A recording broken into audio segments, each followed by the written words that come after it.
বছর পর দাদা পীরের দরবারে ইসালে সব, যে ইসালে সবে আমরা নিজেরা কল্পনা করতে পারিনি এত লক্ষ লক্ষ মানুষ আসবে। আজকে আমার দরবারে দেখছেন হাজার হাজার মানুষ ইফতার করছে। এই ইফতারটা আমার বহুদিনের একটা স্বপ্ন ছিল, আমার আব্বা হুজুর পীর কেবলার একটা বহুদিনের স্বপ্ন ছিল, মানুষদেরকে ইফতার খাওয়ানো হবে, সুন্দর করে পরিবেশন করা হবে। ছোটবেলায় কবে রমজান মাস পড়েছিল আমাদের কি খেয়াল নেই, তবে আজকের এই রোজার মাসটা হচ্ছে এই রোজার প্রথম ইসালে সব 21, 22, 23 দাদা পীর ঐতিহাসিক ইসালে সব। আমরা কল্পনা করতে পারিনি যে আজকের দিনে এত মানুষ আসবে। আজকে এখানে আমাদের প্রায় 1,500 খাদেম আছে, সব কালো কালো ড্রেস পরে আছে। আমি তোমাকে ভেতরে দেখাবো। এরা হিমশিম খেয়ে গেছে মানুষকে খাওয়াবার জন্য। আজকে দেখছেন কি হারে মানুষ খাচ্ছে। এইরকম মানুষ ভেতরেও আছে, মহলের ভেতরে আছে। বিশেষ করে আজকে যারা এসেছেন দাদা পীরের দরবারে, যারা আসবেন তাদেরকে বলবো অবশ্যই আপনারা তারাবির নামাজ পড়বেন, জামাতের সঙ্গে নামাজগুলো আদায় করবেন, দাদা পীরের মাজারটা জিয়ারত করবেন, 5 হুজুর পীর কেবলার মাজার জিয়ারত করবেন, আমার ছোট হুজুর পীর কেবলার মাজার জিয়ারত করবেন, এবং 4 শহীদান হুজুরের মাজার, গঞ্জে সোহাদা হুজুরের মাজার, হযরতে হেদায়েতুল্লাহ হুজুরের মাজার, হযরতে হোসেন বুখারী হুজুরের মাজার, এইসব মাজারগুলো আপনাদের জিয়ারত অবশ্যই করতে হবে। এবং জিয়ারতের পরে আপনারা দরবার শরীফে সব বসে পড়বেন। এখানে একটা ওয়াজনিসিয়াত হবে, বিশেষ করে জেকেরের মাহফিল একটুখানি হবে। সেই জেকেরের মাহফিলে আপনাদেরকে একটুখানি বসতে হবে, একটু জেকের আজকার করতে হবে। জেকের আজকার করে আপনারা তারাবির নামাজ পড়বেন, তারাবির নামাজ জামাতের সঙ্গে পড়বেন। তারপরে আপনারা একটু দাদা পীরের মাজারে একটু গিয়ে বসবেন, ছোট হুজুর পীর কেবলার মাজারে গিয়ে বসবেন, একটু সেখানে একটু দোয়া খেয়ার করবেন। সেখান থেকে করার পরে আপনারা আমার বাড়িতে আসবেন, কাসেম সিদ্দিকীর বাড়িতে আসেন। আমি আপনাদেরকে বসে একটু ইফতার করা, এই রাতের খাবার খাওয়াবো, একটু সেহরি খাওয়াবো।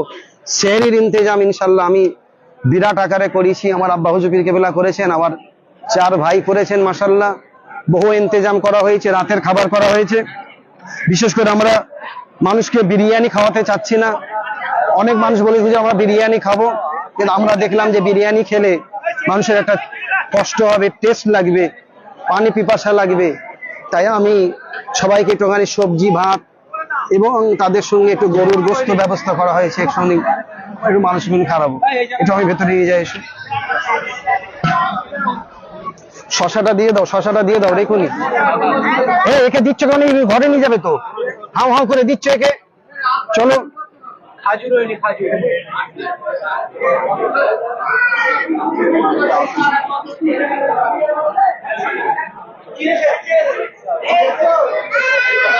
সাহেব, মাইকে বলো তো আপনার আসতে, আজান শুনতে হবে, আজানটা শুনতে হবে। সবাই চুপ করতে বলো।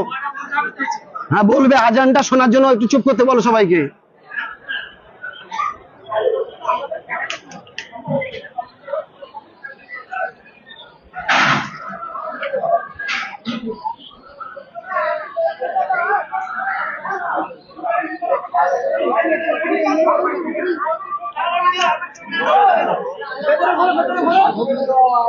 ওই দিক দেশ অ্যাকচুয়ালি খাদেমদেরও ব্যবস্থা করা হয়েছে। এখানে সবজি ইত্যাদি মানুষগুলোকে খাওয়ানো হবে।